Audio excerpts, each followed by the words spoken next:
Welcome back to another episode, family. Today we are talking about 529 plans. So by the end of the video, you're going to know what a 529 plan is, how to use one and how not to use one, and where to find them. Let's go.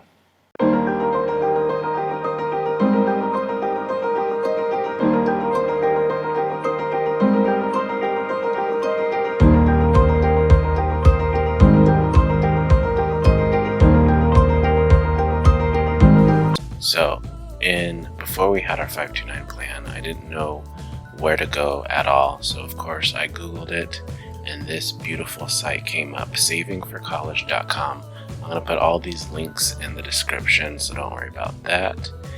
And this is the general homepage of the website. So what is a 529 plan?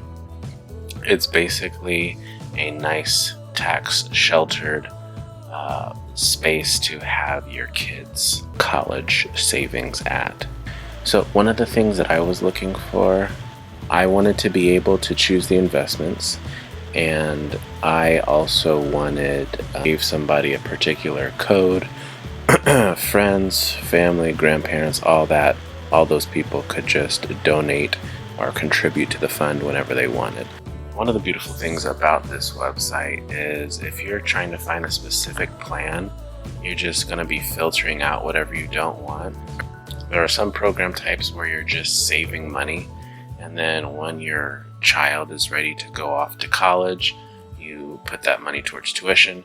There are some where I think they're called like direct or prepaid plans, where you're just saving a bulk amount, let's say $500, and that $500 pays for one credit.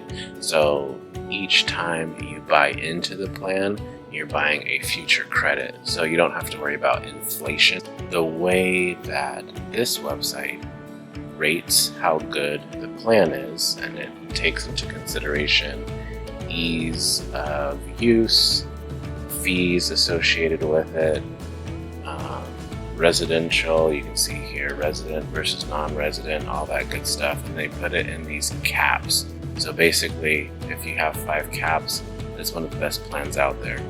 And the website didn't look like this at the time I was searching for one, so there was a section where it said like the top 529 plans that all the states were offering.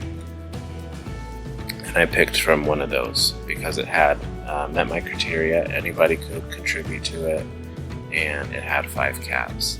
And so what you see here is basically almost all the states having some sort of 529 plan for its residents.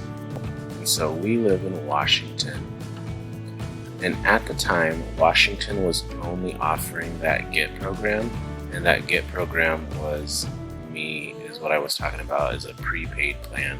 So I'd have to contribute like $500 or whatever at the time to pay for one whole credit. And so we've been doing just $100 a month, which is super affordable, and I'm investing in exactly what I want to be investing in. But I saw that they added this Dream Ahead college investment. The 529 plan that we have is only for Anthony. So I'm going to be looking into this a little bit more and seeing if this is something I want to open up for Nolly. Let's say I clicked on it, it pops up here and it gives me a little bit more detail about what's going on with this particular plan. You can see a breakdown of how they're rating it. So performance, costs, features, reliability, how it rates with in-state people, I believe that is.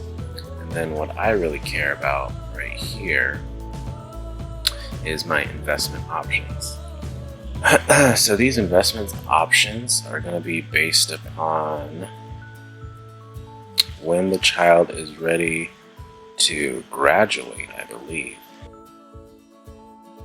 This stands for ER, expense ratio. This is how much they're basically charging me. And then I'm also looking at the performance, how well it performed in a single year. What you want to pay attention to, like I said, is expense ratio. You want this as low as possible, while you want the performance as high as possible. So you can pick these set amounts right here. I'm pointing to it with my finger, but you can't see that. You can pick from this, like if you don't know what you're doing at all and you just want somebody to pick for you, as long as you're comfortable with growth, moderate, or conservative, you can pick one of these. But this is the stuff where you can actually have some say into what you want. So you could have like a 40% income growth portfolio and a 60% balanced portfolio. Now we'll get into some tips and tricks within 529 plans that people don't necessarily know about. So if you have an established 529 plan already and your kid is going to a private school, you can use some 529 plan funds to pay for that tuition.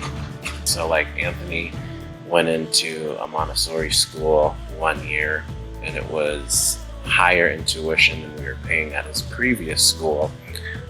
So I took out like $1,000 from the 529 plan to supplement some of the income and pay for it that way. And you just, when you're doing your taxes, it's going to ask you, did you withdraw from a 529? And you're going to say yes because you did. And it says, was it a qualified expense? And then all I did was click yes. Other thing I want to show you, and I'm not going to go through this, but I'm just going to put this particular link in the description. So 5 different things to watch out for. You always want to be capitalizing and maximizing money, and you don't want to get dinged for something you didn't know about. So we've got, let's see what future investment looks like. So we got 15% going to developed markets, and then we got 30% growth, so that's heavy in like popular stocks. 25 is small cap stocks, so smaller businesses. 25% bond, and then 5% income, because I was assuming that a crash was going to happen. So I wanted like a little bit of buffer in cash to where once the crash happens, I could take all that money out of the cash and then feed it back in and then maximize the blow up situation as the stocks go back up. And so what I was trying to do with this is kind of mirror the all-weather portfolio from Ray Dalio, although I couldn't do it 100% because the investments that this particular 529 plan was offering doesn't have anything like gold or commodities, which is what the all-weather portfolio has in it. So it's done fairly well for me. I just clocked, actually we can go back and I can show you how it's done in the last 5 months, I want to say. In September 2019, we were at 4,500, and now we are at 5,400. So about $900, and we are only contributing $100 each month to it. So what is that? 5 months. So it's gained us about $400. Key takeaways from the 529 plan: you want to get in as soon as possible because compound interest works only in time. So if your kid is like 16 and you want to start a 529 plan, you're really not going to be able to maximize compound effects of the market by having only 2 years in. That's going to do it for this episode. I hope you guys learned something about 529 plans. And remember, time is only going to help you, so start a 529 plan today. Remember to smile because you are beautiful. Peace.